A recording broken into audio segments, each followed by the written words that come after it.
আপনি কি কখনো ভেবে দেখেছেন একদিন আপনি শেষবারের মতো চোখ বন্ধ করবেন আর কখনোই চোখ খুলতে পারবেন না? আপনি শেষবারের মতো আপনার প্রিয়জনদের কণ্ঠ শুনবেন, কিন্তু তাদের আর কোনো জবাব দিতে পারবেন না। যখন সেই মুহূর্তটি আসবে, আপনার দেহ সেখানেই থাকবে, কিন্তু আপনার আত্মা যাত্রা শুরু করবে এক অজানা জগতের দিকে। তাহলে সেই প্রথম রাত্রি কেমন হবে, আর তার পরের 40 দিনই বা কেমন কাটবে? এই ভিডিওতে আমরা প্রবেশ করব সেই রহস্যময় বারজাকের জগতে, যে জগৎ আমাদের সবার জন্য অপেক্ষা করছে। আর যিনি এই সম্পর্কে সবচেয়ে ভালোভাবে জানতেন, তিনি হলেন আমাদের প্রিয় নবী মুহাম্মদ মুস্তাফা সাল্লাল্লাহু আলাইহি ওয়াসাল্লাম। মৃত্যুর পর যা ঘটে, সেই প্রতিটি মুহূর্তকে আমরা জীবন্ত করে তুলেছি সর্বাধুনিক কৃত্রিম বুদ্ধিমত্তা প্রযুক্তির সাহায্যে, মানে এআই দ্বারা। তাহলে আপনি শুধুমাত্র ভিডিওটিতে একটু ছোট্ট লাইক করে আমাদের সঙ্গে শেষ পর্যন্ত জুড়ে থাকুন, আর জেনে নিন মৃত্যুর পরবর্তী 40 দিন কেমন কাটবে আপনার সঙ্গে। সারওয়ারে কায়নাত ইমামুল আম্বিয়া জনাবে মুহাম্মদুর রাসূলুল্লাহ সাল্লাল্লাহু আলাইহি সাল্লাম বলেছেন, প্রত্যেক প্রাণী মৃত্যুর স্বাদ গ্রহণ করবে। এখন সেই মুহূর্ত এসে গিয়েছে, যে মুহূর্ত আপনি বছরের পর বছর পিছিয়ে দিয়েছিলেন, যে মুহূর্তটিকে আপনি ভাবতেন এখন আসবে না, কিন্তু এখন সেটি আপনার সামনে। আপনার শেষ নিঃশ্বাস, আপনার জিহ্বা আর কথা বলতে পারছে না, আপনার চোখ এক বিন্দুতে স্থির হয়ে আছে, হৃদয় একবার শেষবারের মতো স্পন্দিত হয়ে থেমে গেল। ঠান্ডা ভাব পায়ের আঙ্গুল থেকে শুরু করে ধীরে ধীরে পুরো দেহ ছড়িয়ে পড়েছে। কিন্তু এটি কোনো সাধারণ ঠান্ডা নয়, এটি ইঙ্গিত দিচ্ছে যে আপনার আত্মা এখন দেহ থেকে বেরিয়ে আসতে চলেছে।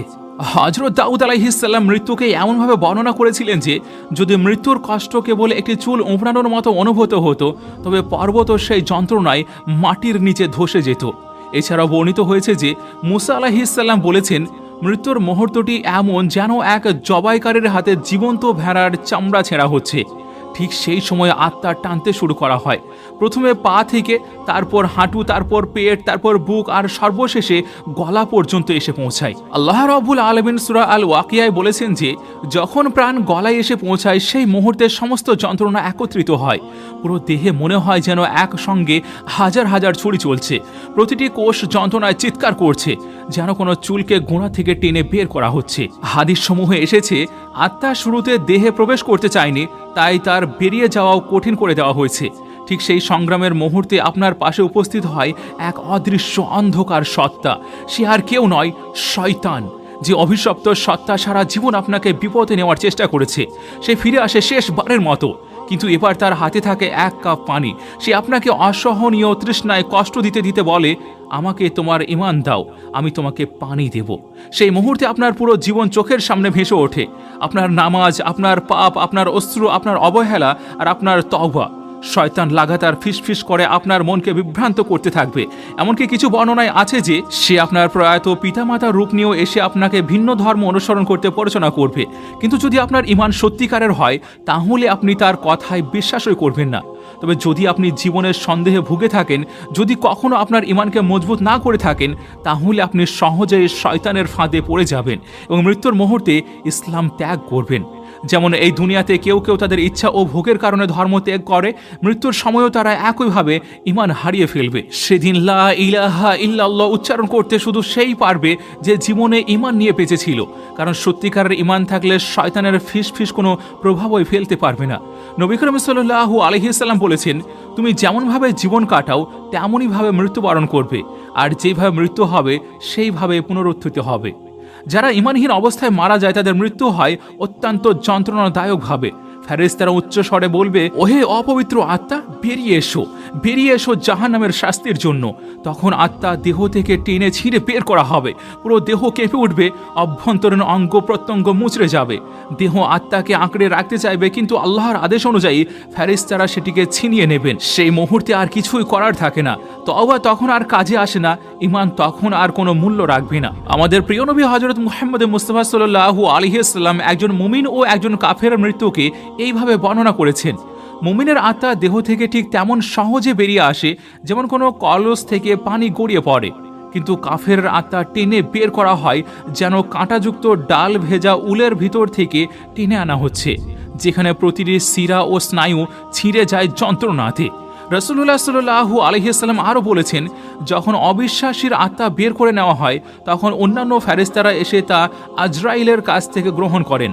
তারা সেটিকে রাখেন এক খসখসে কাপড়ের থলেতে, যা তার জন্য প্রস্তুত থাকে। সেখান থেকে এমন দুর্গন্ধ বের হয় যা দুনিয়ার সবচেয়ে পচা মৃতদেহের দুর্গন্ধেরও চেয়ে ভয়ঙ্কর। ফেরেশতারা তখন সেই আত্মাকে আকাশের দিকে নিয়ে যান।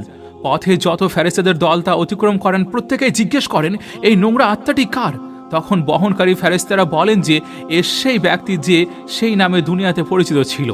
অবশেষে তারা প্রথম আকাশে পৌঁছালে দরজা খুলে দেওয়ার অনুরোধ করা হয়, কিন্তু দরজা খোলা হয় না। তখন রাসূলুল্লাহ সাল্লাল্লাহু আলাইহি ওয়াসাল্লাম তিলাওয়াত করলেন, যারা আমাদের নিদর্শনসমূহ অস্বীকার করেছে এবং অহংকার করেছে তাদের জন্য আসমানের দরজাগুলো কখনোই খোলা হবে না, এবং তারা জান্নাতে প্রবেশ করবে না যতক্ষণ না উট সূচের ছিদ্র দিয়ে প্রবেশ করে। সূরা আল আরাফ।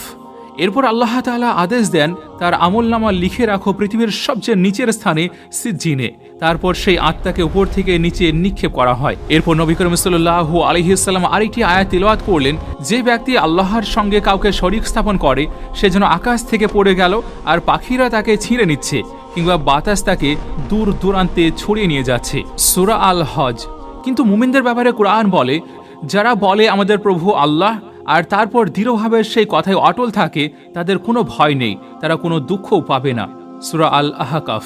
এবার যদি আপনি সত্যিকারভাবে আল্লাহর প্রতি আত্মসমর্পণ করে থাকেন, তাহলে মৃত্যুর মুহূর্তে আপনি দেখবেন মালাকুল মউত তার সহযোগী ফেরেশতারা আলোয় ভরপুর সত্তা হিসেবে আপনার সামনে উপস্থিত হয়েছেন। তারা ঘরে প্রবেশ করবে উজ্জ্বল মুখমণ্ডল নিয়ে, আর তাদের বাক্যে থাকবে রহমত ও শান্তি। তারা বলবে, ওহে পবিত্র আত্মা, বেরিয়ে এসো আপনার প্রভুর রহমতের দিকে।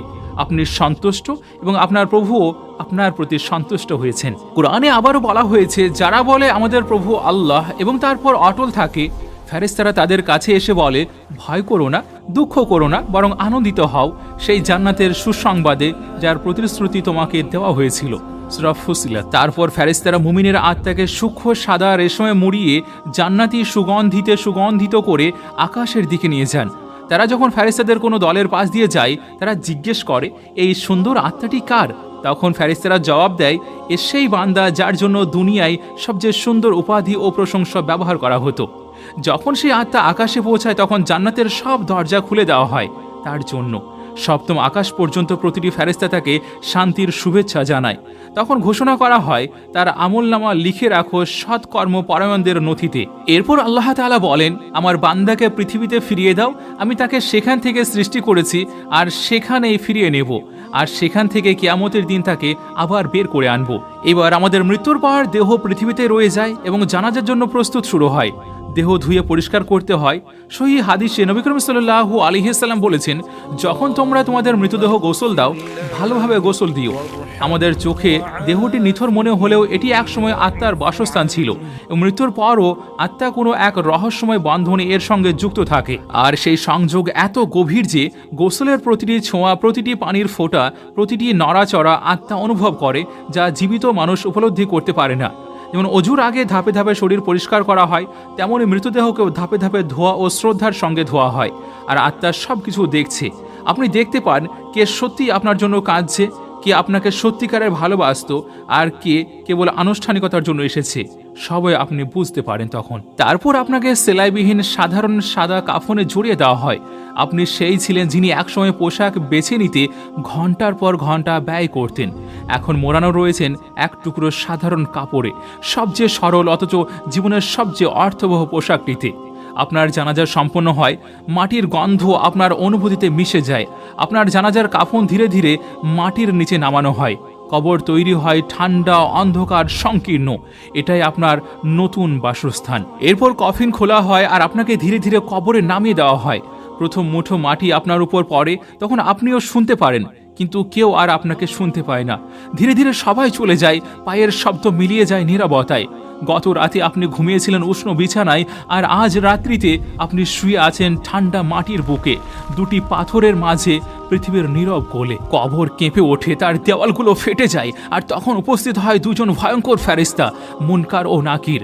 তাদের চোখ থেকে বিদ্যুতের মতো ঝলক বের হয়, আর কণ্ঠস্বর বজ্রের মতো গর্জে ওঠে। তাদের চুল মাটিতে স্পর্শ করে, আর তারা আপনার সামনে দাঁড়িয়ে থাকে বিশাল দৈত্যের মতো। আর এরা প্রশ্ন করার জন্য পাঠানো ফেরেশতা আল মালাইকাতুল মুয়াক্কালুন বিল সুয়াল।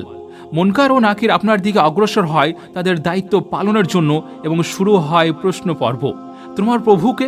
মান রব্বুকা? আপনি বলেন আপনার প্রভু আল্লাহ, যিনি আমার ইবাদতের একমাত্র অধিকারী ছিলেন। তারপর জিজ্ঞেস করে তোমার ধর্ম কি? মা দিনুকা? আপনি বলেন আমার ধর্ম ইসলাম। তারপর প্রশ্ন আসে তোমার নবী কে? মা নাবিয়ুকা?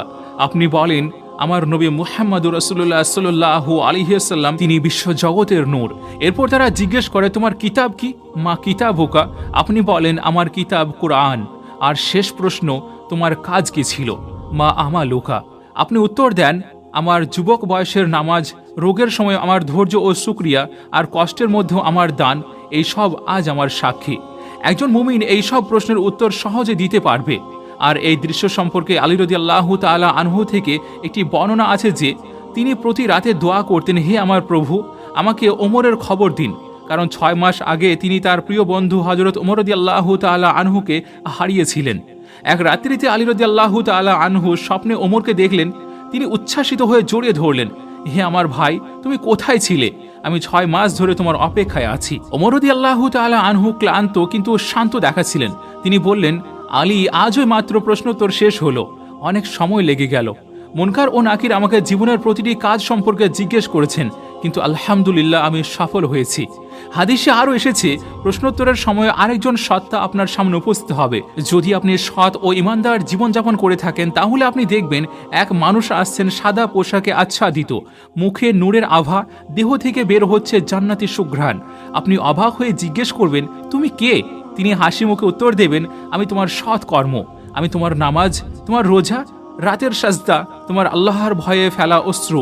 আমি এসেছি তোমার সঙ্গে থাকতে যতক্ষণ না কিয়ামতের দিন আসে, যাতে তুমি আর একা না হয়ে থাকো। আর এই সত্তা আপনাকে কবরের চাপ ও যন্ত্রণার হাত থেকে রক্ষা করবে। জান্নাতের সুবাস আপনার আত্মাকে ভরিয়ে তুলবে, অন্ধকার দূর হয়ে যাবে, আপনার কবর প্রশস্ত হয়ে যাবে যতদূর চোখ যায়।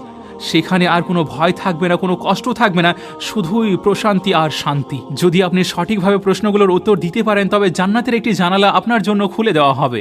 আল্লাহ রাব্বুল আলামিন আদেশ দেবেন, তার কবর প্রশস্ত করে দাও এবং জান্নাত থেকে তার জন্য একটি বিছানা প্রস্তুত করো। তখন আপনার পাশে একটি জানালা খুলে যাবে, সেখান থেকে আপনি জান্নাতের দৃশ্য দেখতে পাবেন, মুমিনদের চিরস্থায়ী নিবাস। আপনার হৃদয় প্রশান্তিতে ভরে উঠবে, আর আপনি সেই দৃশ্যের দিকে তাকিয়ে থাকবেন কিয়ামতের দিন পর্যন্ত। আর আপনি যখন বারজাকের বাগানগুলোর একটিতে বিশ্রাম নিচ্ছেন, তখন আপনি এক মধুর কণ্ঠ শুনবেন, তোমার জন্য জান্নাত, তোমার জন্য আমার সন্তুষ্টি, আমি কখনো তোমার প্রতি রুষ্ট হব না।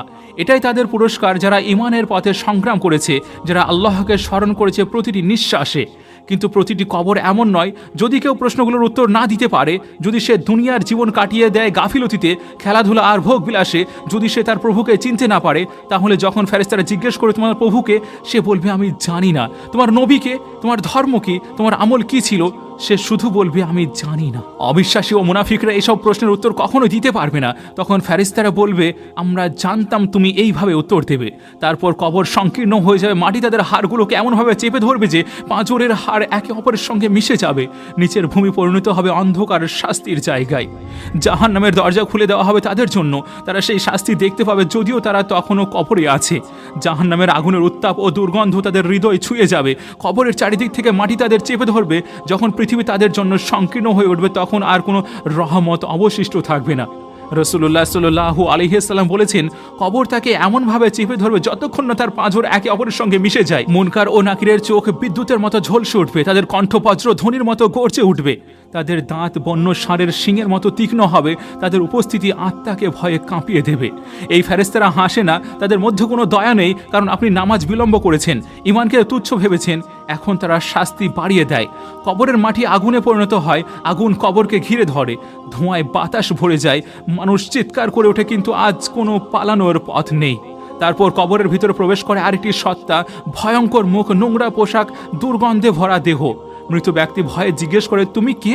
সে জবাব দেয়, আমি তোমার কর্ম, তোমার সেই পাপ যেগুলোর জন্য তুমি কখনো তওবা করনি, আমি সেই সুযোগগুলো যেগুলো তুমি নষ্ট করেছো, আমি তোমার কাজের প্রতিচ্ছবি। আর এই সত্তা তার সঙ্গে কিয়ামতের দিন পর্যন্ত থাকবে, প্রতিনিয়ত তার যন্ত্রণা অনুতাপ বাড়িয়ে দেবে।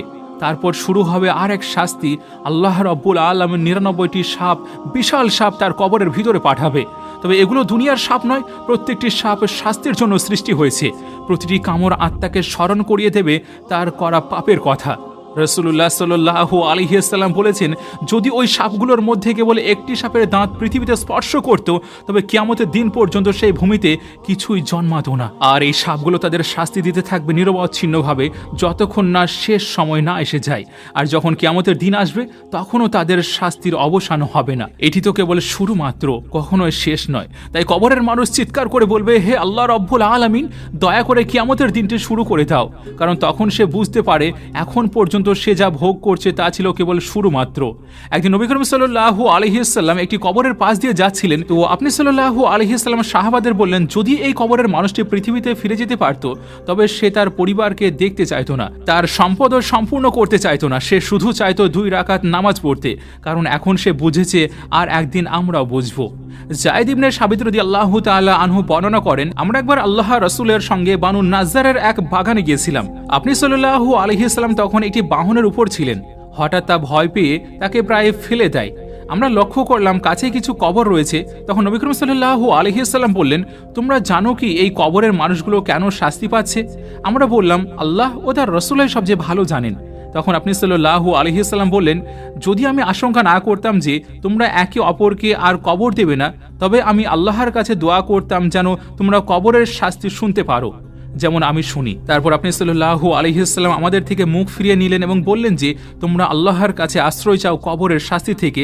আর তিনি এটি 3 বার পুনরাবৃত্তি করলেন। সেই মুহূর্তে আর কোনো বন্ধু, ভাই, মা, বাবা, সন্তান কেউ ওই পাশে থাকবে না। আর ঠিক তখন সত্য স্পষ্ট হয়ে ওঠে, এই দুনিয়া আপনার আসল জীবন ছিল না। আসল বাস্তবতা এখন থেকে শুরু হচ্ছে। দুনিয়া ছিল কেবল এক পর্দা, আর কবর সেই পর্দার পিছনের মঞ্চ, যা অনন্ত জীবনের প্রথম দরজা। এখন আসুন কবরের সবচেয়ে রহস্যময় দিকটির দিকে, বারজাখের জগৎ।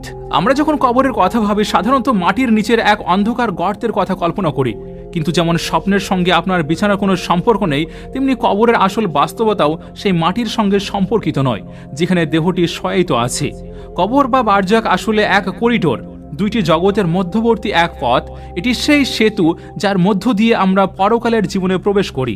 আজরাইল আলাইহিস সালাম যখন আত্মা গ্রহণ করেন, সেই মুহূর্ত থেকে মানুষ প্রবেশ করে যায় এক অপেক্ষার স্থানে, এক আধ্যাত্মিক জগতে, যা এই দুনিয়া ও আখিরাতের মাঝামাঝি। এটি এক অবস্থা থেকে অন্য অবস্থায় পরিবর্তনের প্রক্রিয়া। এই জগৎ দেখতে আমাদের দুনিয়ার মতো হলেও এখানে কোনো সূর্য নেই, তবুও আলোয় ভরা। এটি দুনিয়ার চেয়ে বিস্তৃত, উজ্জ্বল এবং শান্তিময়। আর হ্যাঁ, মৃতেরা আমাদের সব শব্দ শুনতে পারে, তারা প্রতিটি শব্দ শুনতে পায়, এমনকি যারা কবর থেকে সরে যাচ্ছে তাদের পায়ের আওয়াজ পর্যন্ত। আমরা এটি জানি বদরের যুদ্ধ থেকে। যুদ্ধ শেষ হলে নবী করিম সাল্লাল্লাহু আলাইহি ওয়াসাল্লাম অবিশ্বাসীদের কবরের পাশে গিয়ে বললেন, আবু জাহেল, উতবা, শাইবা, ইবনে আবি মুঈত, তোমরা কি এখন সত্য পেয়েছো যে আল্লাহ ও তার রসুল তোমাদের প্রতিশ্রুতি দিয়েছিলেন? আমি তো আমার প্রভুর প্রতিশ্রুতির সত্যতা পেয়েছি। ওমর রাদিয়াল্লাহু তাআলা আনহু অবাক হয়ে বললেন, হে আল্লাহ রসুল, আপনি কি মৃতদের সঙ্গে কথা বলছেন? নবী করিম সাল্লাল্লাহু আলাইহি ওয়াসাল্লাম উত্তরে বললেন, তারা তোমার চেয়ে ভালো শুনতে পাচ্ছে, কিন্তু তারা জবাব দিতে পারছে না। তাহলে মৃতরা কি একে অপরের সঙ্গে কথা বলতে পারে? আব্দুল্লাহ ইবনে মুবারক রাহমাতুল্লাহ আলাইহির বর্ণনা অনুযায়ী, যখন একজন মুমিন আত্মা বারজাগে প্রবেশ করে, তখন অন্য মুমিন আত্মাগুলো এসে তাকে অভ্যর্থনা জানায়। তারা জিজ্ঞেস করে, তুমি কোথা থেকে এলে? তুমি কে? দুনিয়া এখন কি ঘটছে? নতুন আগন্তুক তখন জিজ্ঞেস করে, আমার সেই বন্ধু কোথায়? সে তো আগেই মারা গিয়েছিল, সে কি এখানে নেই? যদি তারা তার নাম চিনতে না পারে, তারা বলে দেয় যে না, আমরা তাকে দেখিনি। তখন সে বুঝতে পারে, যদি সে তোমাদের মধ্যে না থাকে তবে নিশ্চয়ই সে সিজ্জিনে আছে, অন্ধকারে বন্দী, একা। কিন্তু যদি আত্মাটি একজন মুমিনের হয়, তাহলে সে তার পরিবার ও প্রিয়জনের সঙ্গে মিলিত হয়, যারা আগে মৃত্যুবরণ করেছে। এই জগতে তারা শান্তিতে থাকে, খায়, পান করে, পরস্পরের সঙ্গে সাক্ষাৎ করে, কথা বলে, সম্পর্ক বজায় রাখে। আরও বিস্ময়কর বিষয় হলো, কিছু বিশেষ আত্মা কখনো কখনো জীবিত প্রিয়জনদের সঙ্গে যোগাযোগ করতে পারে, বাস্তবে বা স্বপ্নে। আরেক বর্ণনা অনুযায়ী, যদি মৃত কেউ কারোর স্বপ্নে আসে, সেটি হলো রুয়া সাদিকা, অর্থাৎ সত্য স্বপ্ন, যা বারজাক থেকে পাঠানো এক বার্তা। এর মানে হলো আত্মাগুলো আলমুল মিথাল বা চিত্রলোকের জগতে ভ্রমণও করতে পারে। তাই যখন আপনি আপনার প্রয়াত পিতা, মাতা, সন্তান বা প্রিয়জনকে স্বপ্নে দেখেন, জেনে রাখুন সেটি সাধারণ স্বপ্ন নয়, বরং এক সত্যিকারের সাক্ষাৎ, বারজাকের দুনিয়া থেকে আপনার জন্য পাঠানো এক শান্ত বার্তা। আপনি যাকে স্বপ্নে দেখেন, তিনি প্রকৃতপক্ষে তার আত্মা, রূহ, যা রুহানি জগৎ থেকে আপনাকে দেখতে আসে। নবী করিম সাল্লাল্লাহু আলাইহি ওয়াসাল্লামের সবুজ পাখি সম্পর্কিত হাদিস অনুযায়ী ব্যাখ্যাকার সাইদ নুরসি বলেন, জান্নাতবাসীদের আত্মাগুলো বারজাকের জগতে সবুজ পাখির উপর আরোহণ করে আর জান্নাতের বাগানগুলোতে অবাধে বিচরণ করে। কিছু আলিম বলেন, এমনকি আপনি যখন কারোর কবর জিয়ারত করেন তখনও হতে পারে যে সেখানে শায়িত আত্মাটি কোনো এক আকারে উপস্থিত থাকে এবং আপনার কথা শুনছে। উদাহরণস্বরূপ, আপনি যদি আপনার মায়ের কবর জিয়ারত করেন, তার জন্য দোয়া করেন, কুরআন তিলাওয়াত করেন, আর হঠাৎ পাশের গাছ থেকে কোনো পাখি গান গেয়ে ওঠে, তাহলে কে জানে হয়তো সেই পাখির পিঠে তার আত্মা এসেছে আপনার সঙ্গে দেখা করতে। এক বর্ণনা এসেছে, উম্মে হানি রাদিয়াল্লাহু তাআলা আনহা, যিনি হযরত আলীর বোন ছিলেন, তিনি নবী করিম সাল্লাল্লাহু আলাইহি সাল্লামকে জিজ্ঞেস করলেন, হে আল্লাহর রাসূল, আমরা যখন মারা যাব তখন কি একে অপরকে দেখতে ও সাক্ষাৎ করতে পারবো? নবী করিম সাল্লাল্লাহু আলাইহি সাল্লাম উত্তর দিলেন, আত্মা তখন পাখির আকার ধারণ করে জান্নাতের ফল খায়, আর যখন কিয়ামতের দিন আসবে তখন প্রতিটি আত্মা তার দেহে ফিরে যাবে। আরেক সাহাবী জিজ্ঞেস করলেন, হে আল্লাহর রাসূল, মৃতরা কি একে অপরকে চিনবে? তিনি উত্তরে বললেন, হ্যাঁ, তারা একে অপরকে চিনবে, যেমন এক গাছের ডালে বসা পাখিরা একে অপরকে চিনে ফেলে। অতএব আমাদের প্রিয়জনেরা আমাদের ছেড়ে চিরতরে চলে যায় না, তারা কেবল অল্প দূরে বারজাকের এক স্টেশনে অপেক্ষা করছে, কিন্তু তাদের সময় অনেক দ্রুত চলে, আমাদের তুলনায় অনেক দ্রুত। আমাদের মৃত্যু কিংবা তাদের মৃত্যু কোনোটিই চূড়ান্ত নয়। আত্মার সম্পর্ক কখনোই ছিন্ন হয় না, শুধু এক পর্দা, এক মাত্রিক বিভাজন আমাদের আলাদা করে রাখে। মৃত্যু সেই সম্পর্ককে ধ্বংস করে না, বরং অন্য এক জগতে স্থানান্তর করে। আল্লাহ যাদের অনুমতি দেন তারা কখনো কখনো এই পৃথিবীতেও আবির্ভূত হতে পারে, সৎরূপে নেককারদের মাঝে হেঁটে বেড়াতে পারেন। রাসূলুল্লাহ সাল্লাল্লাহু আলাইহি সাল্লামের সময় এক যুবক ছিল বানু সালি গোত্রের। সে মৃত্যুবরণ করলে তার শোকার্ত মা নবীর কাছে এসে বললেন, হে আল্লাহর রাসূল, আমাদের গোত্রের মানুষ একের পর এক মারা যাচ্ছে, আমি কি তাদের মাধ্যমে আমার ছেলে বিশকে সালাম পাঠাতে পারি?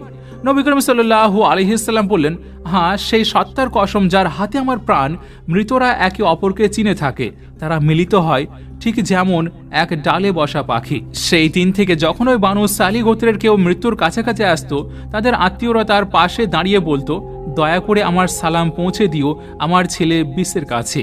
সুতরাং যারা তাদের প্রিয়জনদেরকে হারিয়েছেন তারা এটা মনে রাখুন, আপনি যেন এক রেল স্টেশনে অপেক্ষা করছেন, আর যাকে আপনি ভালোবাসেন সে কেবল এক স্টেশনে আগে চলে গিয়েছে, সেখানে কোনো সিগন্যাল নেই, তাই আপনি এখন তার সঙ্গে যোগাযোগ করতে পারছেন না, এই পর্যন্তই। কিন্তু সে অপেক্ষা করছে আপনার জন্য, ইনশাআল্লাহ। আর হ্যাঁ, তাদের সঙ্গে এখন আপনার সংযোগ রয়েছে। আপনি যে সৎ কর্ম করেন, যে দান করেন, বিশেষ করে ধর্মের জন্য যে কোনো আমল করেন, তা তাদের কাছে পৌঁছে যায়। আর যখন তা পৌঁছায় তারা আনন্দিত হয়, তারা খুশি হয়, তারা এখনো ভাবে, আমার ছেলে কেমন আছে, আমার মেয়ে কি বিয়ে করেছে, আমার পরিবার কেমন আছে। একজন বিখ্যাত আলেম সুফিয়ান সাউরির এক আত্মীয়র একটি ঘটনা বর্ণনা করেন। যখন আমার পিতা মারা গেলেন আমি গভীর শোকে ডুবেছিলাম। প্রতিদিন আমি তার কবর জিয়ারত করতাম, কিন্তু সময়ের সাথে সাথে আমি কম যেতে শুরু করি। একদিন আমি কবরের পাশে বসেছিলাম, তো হালকা ঘুম এসে গেল। স্বপ্নে দেখলাম কবর খুলে গিয়েছে আর আমার পিতা কাফনের মধ্যে বসে আছেন। তখন আমি কান্না শুরু করলাম। তিনি বললেন, বাবা, তুমি এখন আর আমাকে দেখতে আসো না কেন? জানো, যখন তুমি প্রায় আসতে আমি শান্তি পেতাম, আর যখন তুমি দোয়া করতে শুধু আমি নয় বরং এই কবরস্থানের আশেপাশের আত্মারাও আনন্দিত হতো। তাহলে কি কি কাজ কবরের মানুষের জন্য শান্তি বয়ে আনে এবং কারা কবরের ভিতরে নিশ্চিন্তে বিশ্রাম নিতে পারে? নবী করিম সাল্লাল্লাহু আলাইহি সাল্লাম বলেছেন, শহীদের জন্য আল্লাহ রাব্বুল আলামিনের কাছে 6টি পুরস্কার রয়েছে। প্রথমত, মৃত্যুর পূর্বেই তার সব গুনাহ মাফ করে দেওয়া হয়। দ্বিতীয়ত, সে মৃত্যুর সঙ্গে সঙ্গে জান্নাতে তার অবস্থান দেখতে পায়। তৃতীয়ত, তাকে কবরের শাস্তি থেকে রক্ষা করা হয়। চতুর্থত, কিয়ামতের দিনের ভয়াবহতা থেকে নিরাপদ রাখা হয়। পঞ্চমত, তার মাথায় মর্যাদার মুকুট পরানো হবে, যার একটি রুবি দুনিয়া ও এর সমস্ত কিছুর চেয়ে উত্তম। এবং ষষ্ঠত, তাকে জান্নাতের 72 হুর দান করা হয় এবং সে তার পরিবারের 70 জন সদস্যের জন্য আল্লাহর কাছে সুপারিশ করতে পারবে। কিন্তু যারা শহীদদের চেয়েও উচ্চ মর্যাদার অধিকারী তারা হলেন আলেম বা জ্ঞানী ব্যক্তিরা। রাসূলুল্লাহ সাল্লাল্লাহু আলাইহি সাল্লাম বলেছেন, কিয়ামতের দিনে আলেমদের কলমের কালি শহীদদের রক্তের সঙ্গে ওজন করা হবে, আর আলেমদের কালি হবে অধিক ভারী।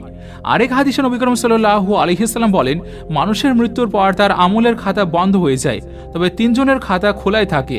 একজন যিনি দান করেন এমন কিছু যা চলমান থাকে, সদকায়ে জারিয়া। একজন যিনি এমন জ্ঞান রেখে যান যা অন্যরা উপকারে লাগায়, এবং একজন যার সন্তান তার জন্য দোয়া করে। আর তিরমিজি শরীফের হাদিসে বর্ণিত হয়েছে, যার হৃদয় আল্লাহর পথে প্রচেষ্টায় লিপ্ত থাকে তার আমল মৃত্যুর পরও কিয়ামত পর্যন্ত বৃদ্ধি পেতে থাকে এবং তাকে কবরের পরীক্ষার হাত থেকেও রক্ষা করা হয়।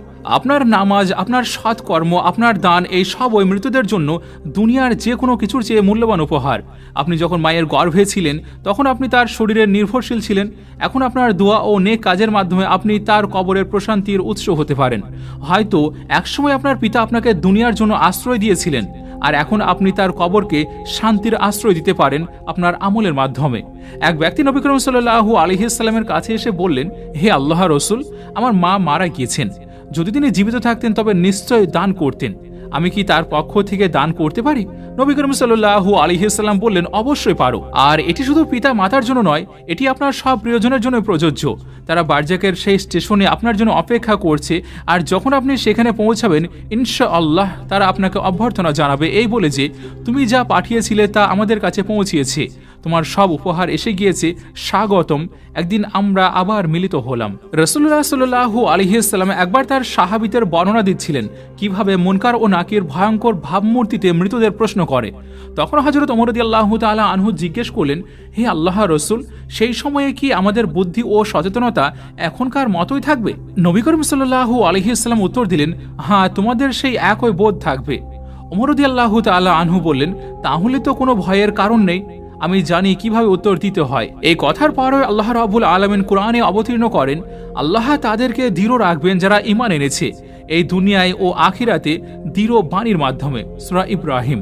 এবার যখন হযরত ওমর রাদিয়াল্লাহু তাআলা আনহু মৃত্যুবরণ করলেন, তখন আলী রাদিয়াল্লাহু তাআলা আনহু এই ঘটনাটি স্মরণ করলেন এবং ভাবলেন, ওমর এখন কবরে ফেরেশতাদের কিভাবে জবাব দিচ্ছেন। তিনি চোখ বন্ধ করলেন, মনোযোগ নিবদ্ধ করলেন এবং গভীর ধ্যানে নিমগ্ন হলেন। এরপর আল্লাহ রাব্বুল আলামিন তার দৃষ্টির পর্দা সরিয়ে দিলেন। তিনি দেখতে পেলেন মুনকার ও নাকির মহিমায় ভরে তার কাছে আসছেন। তারা জিজ্ঞেস করলেন, তোমার প্রভুকে, তোমার ধর্ম কি, তোমার নবীকে? তখন ওমর রাদিয়াল্লাহু তাআলা আনহু উত্তর দিলেন, তোমরা কোথা থেকে এসেছো? ফেরেশতারা বললেন, আমরা সপ্তম আসমান থেকে এসেছি। ওমর রাদিয়াল্লাহু তাআলা আনহু জিজ্ঞেস করলেন, ওখান থেকে এখানে আসতে কত দূর? তারা বললেন, ৭,০০০ বছরের পথ।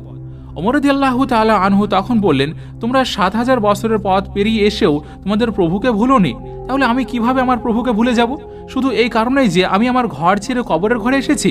ফেরেশতারা বললেন, আমরা জানতাম আপনি এমনই উত্তর দেবেন, কিন্তু আমাদের নির্দেশ ছিল এইভাবে এসে আপনাকে জিজ্ঞেস করা। এই দৃশ্য দেখে আলী রাদিয়াল্লাহু তাআলা আনহু চোখ খুলে বললেন, হে ওমর, আল্লাহ আপনাকে বরকত দান করুক। আপনি সত্যিই ছিলেন সাহস ও সত্যের প্রতীক। এবার যখন আপনার সময় আসবে তখন বারজাকে আপনার জন্য অপেক্ষা করবে এক নতুন পরিবার, যাদের আপনি কখনো দেখেননি।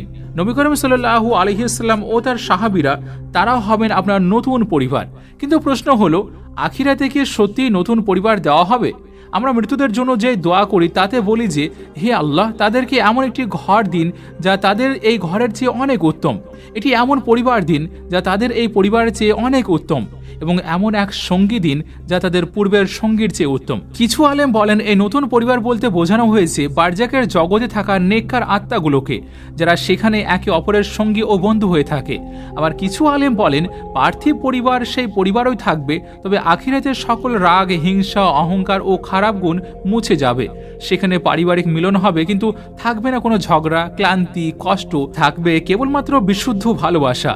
আরেক ব্যাখ্যায় বলা হয়েছে, জান্নাতে আপনি থাকবেন আপনার পরিবার, বন্ধু ও যেসব মানুষ আপনার ঈমান ও ইবাদতে অংশীদার ছিল তাদের সঙ্গে।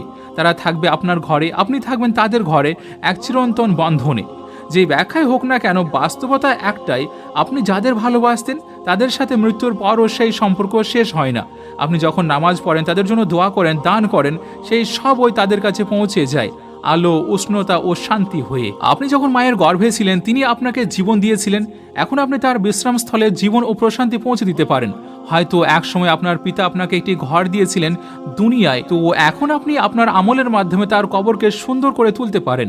এটাই তারা আপনার কাছ থেকে চায়। কিন্তু মনে রাখবেন, মানুষের ইন্দ্রিয় সীমিত, আমরা সবকিছু দেখতে, শুনতে বা অনুভব করতে পারি না। এক ঈগল মানুষের চেয়ে ৮ গুণ দূরের জিনিস দেখতে পারে, এক মৌমাছি অতি বেগুনি আলো দেখতে পারে, বিড়াল অন্ধকারের সূক্ষ্মতম নড়াচড়া বুঝতে পারে, কুকুর কিলোমিটারের দূর থেকে গন্ধ শনাক্ত করতে পারে। আল্লাহ তাআলা মানুষকে নিখুঁত ভারসাম্যের ইন্দ্রিয় দিয়েছেন, যতটা প্রয়োজন ঠিক ততটাই। নবী করিম সাল্লাল্লাহু আলাইহি ওয়াসাল্লাম বলেছেন, যখন তোমরা মোরগের ডাক শোনো তখন আল্লাহর কাছে ভালো কিছুর প্রার্থনা করো, কারণ সে ফেরেশতাদেরকে দেখতে পায়। আর যখন গাধার চিৎকার শুনতে পাবে তখন আল্লাহর কাছে আশ্রয় চাও, কারণ সে শয়তানকে দেখছে। আপনি সাল্লাল্লাহু আলাইহি ওয়াসাল্লাম আরও বলেছেন, কবরের শাস্তির শব্দ সব প্রাণী শুনতে পায়, শুধু মানুষ ও জিন ছাড়া। আল্লাহ আমাদের করুণার কারণে এই শব্দগুলো থেকে বঞ্চিত করেছেন, কারণ আমরা তা সহ্য করতে পারতাম না। কল্পনা করুন, যদি আমরা কবরের আর্তনাদ শুনতে পেতাম, কেউ ওই টিকে থাকতে পারত না এই পৃথিবীতে, আর জীবন অসহনীয় হয়ে উঠত। আল্লাহ রাব্বুল আলামিন তার রহমতে আমাদের দৃষ্টিশক্তি, শ্রবণ শক্তি ও অনুভূতি সীমাবদ্ধ করে রেখেছেন। যতটা আমরা সহ্য করতে পারি ঠিক ততটাই। নবী করিম সাল্লাল্লাহু আলাইহি ওয়াসাল্লাম আরও বলেছেন, আল্লাহকে লজ্জা করো যেমন তুমি তোমাদের মধ্যে সবচেয়ে ধার্মিক ব্যক্তির সামনে লজ্জা করতে, কারণ কেউ তোমার দিকে তাকিয়ে থাকলে নিশ্চয়ই তোমার আচরণ বদলে যাবে, তাই না? অথচ আল্লাহ রাব্বুল আলামিন সব সময় তোমার দিকে তাকিয়ে আছেন। তাই মনে রাখুন, আপনার জীবনের প্রকৃত দর্শক মানুষ নয়, আল্লাহ রাব্বুল আলামিনই। আর আপনার চারপাশে ফেরেশতারা আছেনই, তারা দোয়া করছে, আপনাকে সহায়তা করছে। আবার শয়তানও আছে যে আপনাকে বিভ্রান্ত করতে চায়। আপনার হৃদয় সেই অদৃশ্য মঞ্চে যেই দিক বেছে নেয়, সেটাই আসলে আপনি কে তা নির্ধারণ করে দেয়। দেখুন, রূহ বা আত্মা হলো দেহের প্রকৃত সত্তা। আর হ্যাঁ, রূহের একটি গন্ধ আছে। কেউ নবী করিম সাল্লাল্লাহু আলাইহি ওয়াসাল্লামকে জিজ্ঞেস করেছিলেন যে ফেরেশতারা কিভাবে জানে কার ইচ্ছা ভালো আর কারটা খারাপ। তিনি বলেছিলেন, যখন কেউ ভালো উদ্দেশ্য করে তখন তার রূহ থেকে মেশকের মতো সুগন্ধ ছড়ায়, আর যখন সে খারাপ ইচ্ছে করে তখন তার রূহ থেকে দুর্গন্ধ নির্গত হয়। এমনকি পৃথিবীও এটা অনুভব করে। কুরআনুল কারীমে আল্লাহ রাব্বুল আলামিন বলেন, আকাশ ও পৃথিবী তাদের জন্য কাঁদেনি, কিন্তু একজন মুমিনের মৃত্যুর পর 40 দিন পর্যন্ত পৃথিবী তার জন্য কাঁদে, কারণ তিনি দুনিয়ায় কল্যাণের ছাপ রেখে গিয়েছিলেন।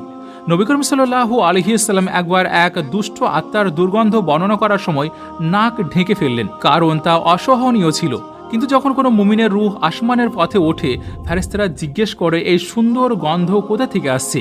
আর হ্যাঁ, আত্মাগুলো দুনিয়ার অন্যায় ও জুলুমও প্রত্যক্ষ করে। যেমন ইমাম আহমদ রহমতুল্লাহ আলাই যখন সত্য কথা বলার কারণে প্রহার পাচ্ছিলেন, তখন এক ব্যক্তি তার জন্য কেঁদেছিলেন। সেই রাতে তিনি স্বপ্ন শুনলেন, এক আওয়াজ বলছে যে যদি তুমি দেখতে পারতে কিভাবে ফেরেশতারা তার ধৈর্যের প্রশংসা করছে। তিনি জিজ্ঞেস করলেন, ফেরেশতারা কি জানে যে তাকে মারধর করা হচ্ছে? উত্তরে বলা হলো, আসমানের কোনো ফেরেশতা নেই যে এই সংবাদ জানে না। তাহলে একবার ভাবুন, আপনার প্রিয়জনরাও যারা এই দুনিয়া ছেড়ে চলে গিয়েছেন, তারাও আপনার খবর জানেন। একটি অসৎ ও খারাপ ছেলের বাবা রাত্রিতে তার স্বপ্নে এসে বললেন যে, বাবা, আমরা একসময় তোমার সৎ কর্মে গর্ব করতাম, কিন্তু একদিন তুমি এমন কিছু করলে যা আমাকে লজ্জিত করেছে, আর কখনো আমাকে অন্য মুমিনদের সামনে লজ্জা দিও না। সেই দিন থেকে সেই ব্যক্তি প্রতি রাতে দোয়া করত যে, হে ধার্মিকদের প্রভু এবং পাপীদের প্রতি পরম দয়ালু আল্লাহ, আমাকে এমনভাবে তোমার দিকে ফিরিয়ে নাও যেন আমি আর কখনো আগের জীবনে ফিরে না যাই। রাসূলুল্লাহ সাল্লাল্লাহু আলাইহি ওয়াসাল্লাম বলেছেন, তোমাদের আমল তোমাদের মৃত আত্মীয়ের কাছে প্রদর্শন করা হয়। যদি তা ভালো হয় তারা আনন্দিত হয়, আর যদি তা মন্দ হয় তারা বলে যে, হে আল্লাহ, যেমন তুমি আমাদের হেদায়েত করেছো তাকেও হেদায়েত দাও। এটাই হলো তাদের দোয়া যারা আমাদের আগে চলে গিয়েছেন। মৃত্যুর পর প্রথম 40 দিন অত্যন্ত গুরুত্বপূর্ণ। কল্পনা করুন, একটি আত্মা কবরের অন্ধকার, নীরবতা ও ভয়ে শুয়ে আছে। হঠাৎ ফেরেশতারা এসে বলে, তোমার ছেলে তোমার জন্য নামাজ পড়েছে, তোমার মেয়ে তোমার নামে দান করেছে, কেউ তোমার শেখানো জ্ঞান অনুযায়ী কাজ করছে। তখন মনে হয় যেন জ্বলন্ত মাটিতে শীতল বৃষ্টির ফোঁটা পড়ছে। ভয় কমে যাচ্ছে, কবর আলোকিত হচ্ছে, আত্মার উপর শান্তি নেমে আসছে। তাই জীবন শেষ হলেও এই কাজগুলো আত্মাকে মনে করিয়ে দেয় তার উত্তরাধিকার এখনও বেঁচে আছে। এই 40 দিন কোনো কুসংস্কার নয়, এটি এক স্মরণ যে আত্মার সঙ্গে দুনিয়ার সম্পর্ক হঠাৎ ছিন্ন হয় না। আত্মা যখন বারজাকের জগতে স্থিত হয়, তখন তার পরিবারের দোয়া ও স্মরণ সবচেয়ে কার্যকর প্রভাব ফেলে। এই কারণে বহু মুসলিম পরিবারের মৃত্যুর পর 40 দিন ধরে কোরআন তিলাওয়াত করে থাকেন, দোয়া করেন, দান করেন। কারণ এই জন্যই নয় যে তার আত্মা ঘুরে বেড়াচ্ছে, বরং আত্মা তখন রহমতের প্রয়োজনীয় অবস্থায় থাকে। এই 40 দিনের ভিতরে জীবিতদের জন্য আছে এক গভীর শিক্ষা। একদিন আমরাও সেই কবরের ভিতরে শুয়ে থাকব, অপেক্ষা করব কেউ যেন আমাদের কথা ভাবে, আমাদের জন্য দোয়া করে, আমাদের পক্ষ থেকে কোরআন তিলাওয়াত করে বা দান করে। কারণ মৃত্যু এসে গেলে আমলের খাতা বন্ধ হয়ে যায়। তখন আর কেউ নিজের জন্য নামাজ, রোজা বা দান করতে পারবে না। কিন্তু আল্লাহর দয়া অসীম। তিনি মৃত্যুর পরও 3টি দরজা খোলা রেখেছেন: চলমান দান, সদকায়ে জারিয়া, উপকারী জ্ঞান, আর এমন এক ধার্মিক সন্তান যে তার জন্য দোয়া করে। এগুলো মৃতদের জন্য মুক্তির দরজা আর জীবিতদের জন্য দায়িত্ব। কিন্তু এই কাজ শুধু 40 দিনেই থেমে থাকা উচিত নয়। যখনই আমরা তাদের কথা মনে করি, আমাদের উচিত তাদের জন্য দোয়া, কুরআন তেলাওয়াত ও সবের উপহার পাঠানো। রাসূলুল্লাহ সাল্লাল্লাহু আলাইহি সাল্লাম বলেছেন, কবর জিয়ারত করো, কারণ তা তোমাদের মৃত্যুর কথা স্মরণ করিয়ে দেয়। আর জেনে রাখুন, কবরের মধ্যে শায়িত মানুষের জন্য কুরআন হলো সবচেয়ে মূল্যবান উপহার। আল্লাহর বাণীগুলো শুধু শব্দ নয়, এগুলো আলো বহন করে, যা রহমতের মতো কবরের উপর নেমে আসে। নবী করিম সাল্লাল্লাহু আলাইহি সাল্লাম বলেছেন, সূরা আল মুলক পাঠ করা মানুষকে কবরের শাস্তি থেকে রক্ষা করে। তাহলে ভাবুন, যে ব্যক্তি দুনিয়ায় প্রতিদিন রাতে সূরা মুলক পাঠ করত, এখন সে কবরের ভিতরে বিশ্রামে আছে, আর সে সূরার আলো ও সুরক্ষা তাকে ঘিরে রেখেছে। এটাই আল্লাহর প্রতিশ্রুতি।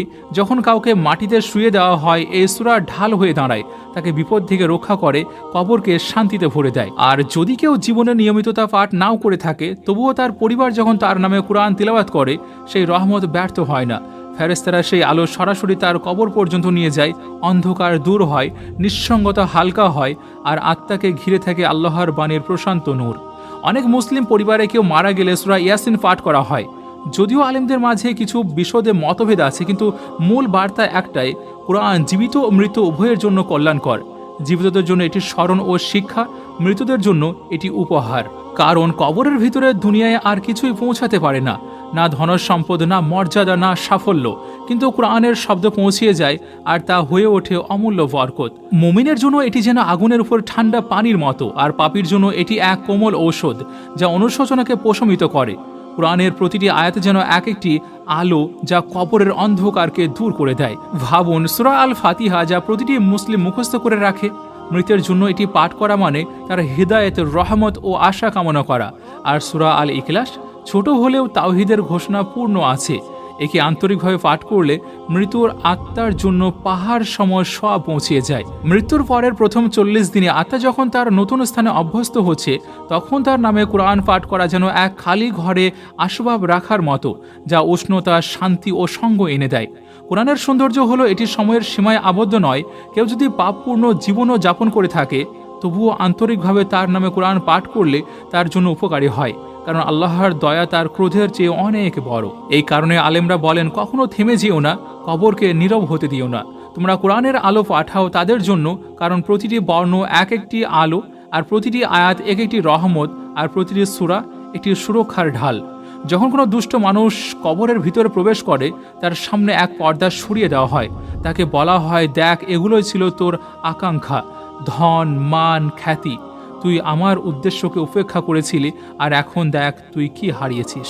তারপর জান্নাতের এক ঝলক দেখানো হয়, যা সে পেতে পারত কিন্তু হারিয়েছে, আর সেই দৃশ্যই হয়ে ওঠে তার জন্য সবচেয়ে বড় শাস্তি।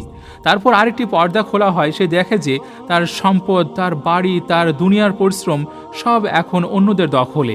মানুষ আজ খাচ্ছে ও পান করছে সেই সম্পদ থেকে, যা আপনি নিজের জন্য জমিয়ে রেখেছিলেন, যে অর্থ আপনি আল্লাহর পথে ব্যয় করেননি, যেই জাকাত আপনি আটকে রেখেছিলেন, যেই দান আপনি দিতে অস্বীকার করেছিলেন।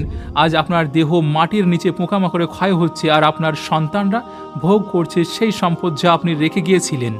অথচ আপনি দাঁড়িয়ে আছেন একা সেই সমস্ত কিছুর হিসাব দিতে। একটি আওয়াজ শোনা যায়, তোমার কিছুই তোমার সঙ্গে রইল না, বরং আরও দেখো তুমি কি হারিয়েছ, জান্নাত। আপনি দুনিয়ার ক্ষণস্থায়ী জিনিসগুলোর জন্য কি ত্যাগ করেছিলেন? আপনি অমরতার বদলে নষ্ট ব্যবস্থাকে বেছে নিয়েছিলেন। আপনার প্রকৃত সম্পদ ছিল আপনার জীবনকাল, আর যদি আপনি তা আল্লাহর পথ থেকে দূরে কাটিয়ে দেন, তাহলে অবশিষ্ট আর কি বেঁচে থাকে? তাই যারা বিলাসিতায় জীবন কাটায় কিন্তু উদ্দেশ্য ভুলে যায়, তাদের দেখে ঈর্ষা করবেন না। যত ক্ষমতাবান হোক, যতই ধনী হোক না কেন, কবর সকলকে সমান করে দেয়। সেখানে কেবল আমল ও ঈমানই গুরুত্ব পায়। আল্লাহ রাব্বুল আলামিন আমাদের সেই সব মানুষের অন্তর্ভুক্ত করুন, যারা কবরের দিকে প্রবেশ করবে শহীদদের মতো, যারা মৃত্যুর কষ্ট বা মৃত্যুর মাতাল অবস্থার যন্ত্রণা পাবে না। ভাবুন, যদি রাসূলুল্লাহ সাল্লাল্লাহু আলাইহি ওয়াসাল্লাম আজ আমাদের কাজকর্ম দেখতেন, তবে তিনি আমাদের সম্পর্কে কি বলতেন? আখিরাতে প্রবেশ করা যেন এক অভিনেতার মঞ্চ থেকে বিদায় নেওয়ার মতো। বহু বছরের অভিনয় শেষে সেই দর্শকদের সঙ্গে যুক্ত হওয়া, যারা সবসময় আপনাকে দেখেছিল, কিন্তু সেই দিন আসার আগে নিজেকে প্রশ্ন করুন, ফেরেশতারা কি আপনার উপর গর্ব করেছে, নাকি শয়তানরা আপনাকে নিয়ে গর্ব করেছে? যদি নবী করিম সাল্লাল্লাহু আলাইহি ওয়াসাল্লাম আপনাকে দেখতেন, তিনি কি বলতেন? যখন আপনার পরিবার যারা কবরের নিচে আছে আপনার খবর শুনে, তারা কি আনন্দিত হয় নাকি দুঃখিত হয়? এই উত্তরটি এখনোই লেখা হচ্ছে আপনার প্রতিটি নিঃশ্বাসে, প্রতিটি সিদ্ধান্তে, প্রতিটি পদক্ষেপে। তাই নামাজকে পিছিয়ে দেবেন না, তওবা দেরি করবেন না। যদি কাউকে জড়িয়ে ধরতে চান এখনোই ধরুন। যদি কোনো হৃদয় ভেঙে দিয়ে থাকেন এখনোই মেরামত করুন। যদি আপনি আল্লাহ থেকে দূরে সরে গিয়ে থাকেন এখনোই ফিরে আসুন, কারণ আগামীকালই হয়তো আপনার শেষ দিন হতে পারে। এখন আসুন আমরা সকলে মিলে একটি দোয়া করি। ইয়া রব্বুল আলামিন, আমাদের ইমানের সঙ্গে বাঁচার এবং ইমানের সঙ্গে মৃত্যুর তৌফিক দিও। আমাদের শেষ বাক্য লা ইলাহা ইল্লাল্লাহু মুহাম্মাদুর রাসূলুল্লাহ সাল্লাল্লাহু আলাইহি ওয়াসাল্লাম হোক। আমাদের কবরের অন্ধকারে একা ফেলে দেবেন না, আমাদের কবরকে আলো ও শান্তিতে ভরিয়ে দিন। আর আমরা আপনাকে একটি তরুণ হৃদয়ের কথা মনে করিয়ে দিই, বাস্তব জীবন শুরু হয় কবর থেকে। তাই এই দুনিয়ার জীবন এমনভাবে কাটান যেন সেই সত্যটি কখনো ভুলে না যান। সেদিন আপনার কত দীর্ঘ জীবন কাটলো তা নয়, বরং কেমন জীবন কাটালেন সেটাই আসল বিষয় হবে। এখনোই আপনার আমল নির্ধারণ করছে আপনার কবর কেমন হবে। আপনি আল্লাহকে সন্তুষ্ট করে মৃত্যুবরণ করবেন নাকি তার অসন্তুষ্ট নিয়ে বিদায় নেবেন। আপনার কবর হবে জান্নাতের বাগান নয়তো জাহান্নামের একটি গর্ত। আপনি আজ যেভাবে জীবনযাপন করছেন সেটাই ঠিক করছে আপনি কেমন মৃত্যুবরণ করবেন আর কবরের ভিতরে কি অপেক্ষা করছে আপনার জন্য। আর তারপর এক দীর্ঘ নীরব অপেক্ষার পর এক শব্দ কাঁপিয়ে দেবে সমগ্র সৃষ্টিকে, এমন এক শব্দ যা আগে কখনো শোনা যায়নি।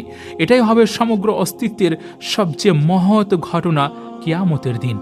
সর্বশেষে আপনার কাছে অনুরোধ রইল, যদি আপনি এই ভিডিও থেকে নতুন কিছু বা ভালো কিছু শিখতে পারেন তাহলে অবশ্যই এটি আপনার ফ্যামিলি এবং প্রিয়জনের মাঝে অবশ্যই শেয়ার করবেন। আর যদি আপনি এই চ্যানেলে নতুন আসেন তাহলে চ্যানেলটিও অবশ্যই সাবস্ক্রাইব করে রাখবেন। আপনাদের সঙ্গে আমি নাহিদ, আমাদের সঙ্গে জুড়ে থাকার জন্য শুকরিয়া।